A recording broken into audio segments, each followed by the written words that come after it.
morning, everyone. Ito po yung Hospital on Wheels. Nandyan po yung team.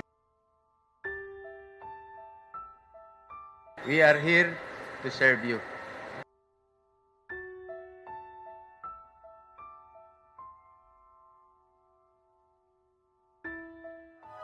Chloe is just one of the thousands of our less fortunate brethren.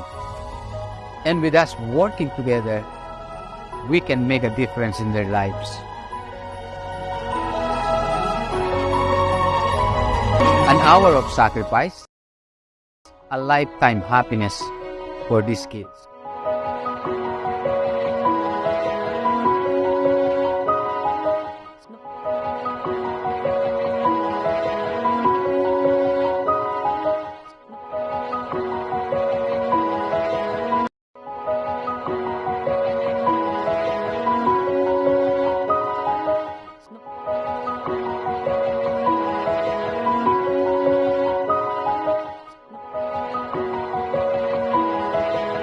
Pinanganak ko po si Chloe. Masakit po kasi nandiyan po yung bubuli sa kanya. So, we'll put together yung muscle. Okay? So, three-dimensional ang repair niya. Three-dimensional sa skin all the way down to mucosa. Yung muscle po, tutugtugin natin. Gusto niyo ba maging doktor?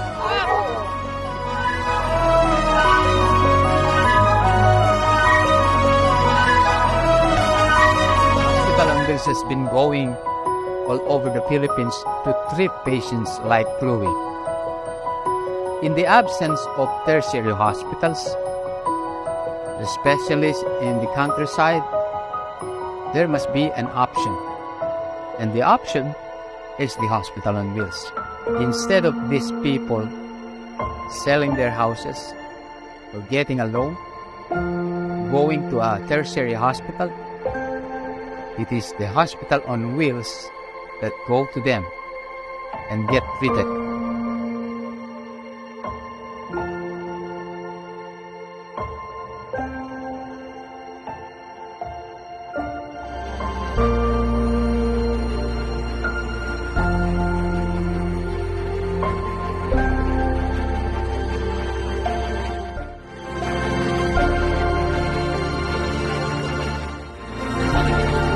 Maraming salamat po. Naway suportahan niyo pa ang proyekto ng Hospital on Wheels sa pangunguna po ni Dr. Jim Sanchez. For us to grow and help more people.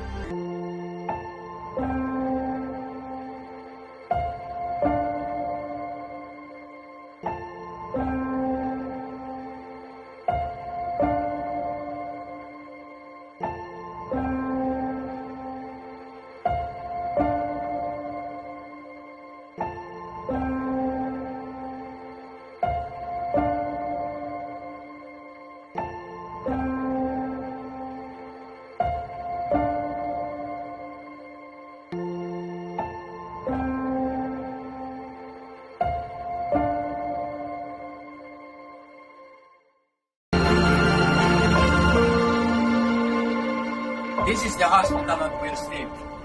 Together, we can save lives.